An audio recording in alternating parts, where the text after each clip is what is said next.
Hello everyone and welcome to Fun with Fitzy. This is part 2 of section 4.2 in our textbook on debit and credit theory.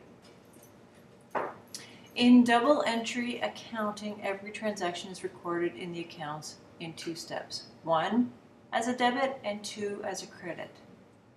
Sometimes there are more than one debit and more than one credit. As long as your debits equal your credits, you are good. At least 2 accounts are affected by every transaction. Make sure. And the following is a summary of the transaction we analyzed using the transaction analysis sheet in the last video. Note, the debit entry is listed before the credit entry, always. Debits come first, and this is a good practice to get into when we start journal entries, which will be coming soon. Each transaction consists of at least 2 accounts, sometimes 3 in this case.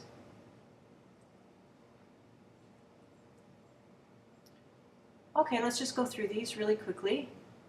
Do these accounts normally have a debit or credit balance? What I suggest you do is pause the video here and then go through them and then come back and we'll unpause it and uncover these for you.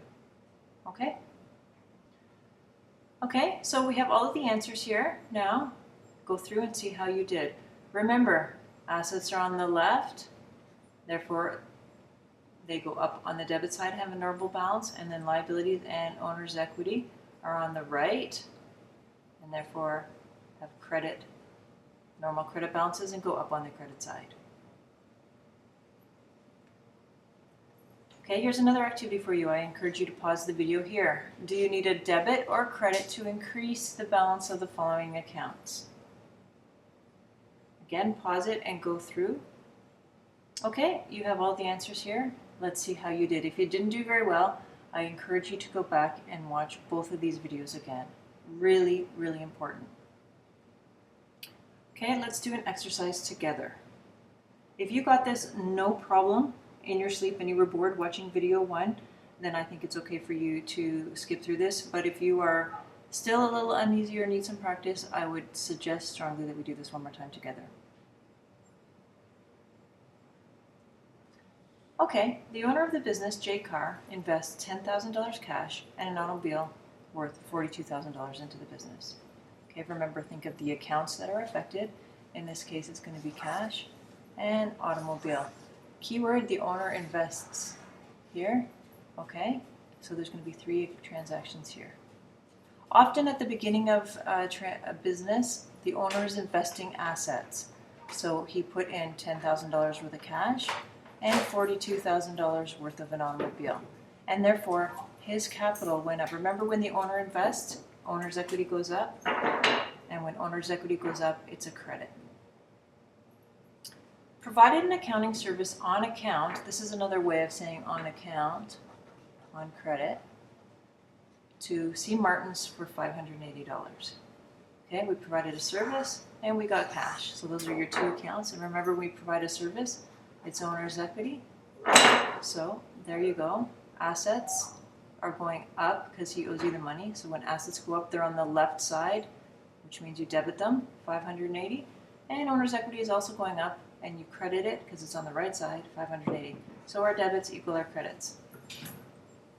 We purchased but did not pay for $800 worth of supplies. So we got supplies and we have an accounts payable. We owe some money here.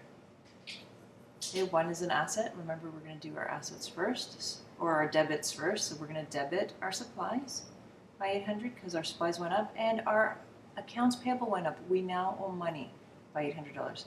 Our debits equal our credits, and they're both $800. C. Martens paid the full amount from transaction 2 to the business. Okay, in transaction 2 here, remember, our accounts receivable was $580. Now he's paying us that. So our accounts receivable is going to go down, and our cash is going to go up. So here's cash. It's an asset.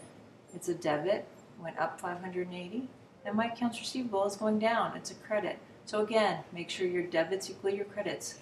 If you have 2 debits and no credits, you've done something wrong. Or 2 credits and no debits, you've done something wrong. Make sure you always have debits and credits and they equal. That's the double entry accounting. The owner of the business withdrew $50. Remember when we were talking about things that affect owner's equity, this is one of the things that causes owner's equity to go down. That means we're going to debit it, because when we affect owner's equity, it goes down on the debit side. And cash from the business is going down. Okay? He's taking cash out of the business. So our debits go first. In this case, we have them backwards, but generally speaking, if you can do this, put your debits first. So capital's going down, so we debit it. And cash is going down, so we credit it. Our credits equal our debits by $50. And now we sold the company's automobile, and it had a value. This is how much we paid for it, $42,000. We sold it for $85,000, so we made some money here. So we're getting $85,000 worth of cash, so cash goes up that much. Our car is going down this much because this is the only amount that it can go down by. That's what we had in the account. And therefore, owner's equity is going to go up by the difference. Okay, so there's the $85,000 cash we got. Here's the car going down by 42 because that's what it was worth. These are a little bit tricky. And the difference between 85 and 42, if you subtract them, is 43. So our capital just went up, and when our capital goes up, we credit it. Okay, so make sure our debits equal our credits. So debits are 85, and if you add those together, they're 85 as well. And finally, we paid $400 to reduce the amount owing to MIV from transaction 3. So in transaction 3, we bought some supplies from MIV for $800 and we owed him. So now we're going to pay the $800. Our cash is going, sorry, we're only paying $400. So our cash is going down 400 of that 800 that we owe him. And our accounts payable, because we're paying him back, is going down. When a liability goes down, you debit it. So we debit it here for $400. Our debits equal our credits every time. Okay, by now you should be able to define debit and credit. This means left, and this means right. Determine for transactions what accounts are affected and whether they are debited or credit. So make sure you know what accounts are being affected. You're going to be able to put them in the T accounts on the correct side, either debit or credit. And determine where normal balances go for each account. If you can't do this, I strongly encourage you to go back, come see me, or watch these videos again. You need to understand this before we go on in this course. Thanks so much for your attention, and we'll see you tomorrow.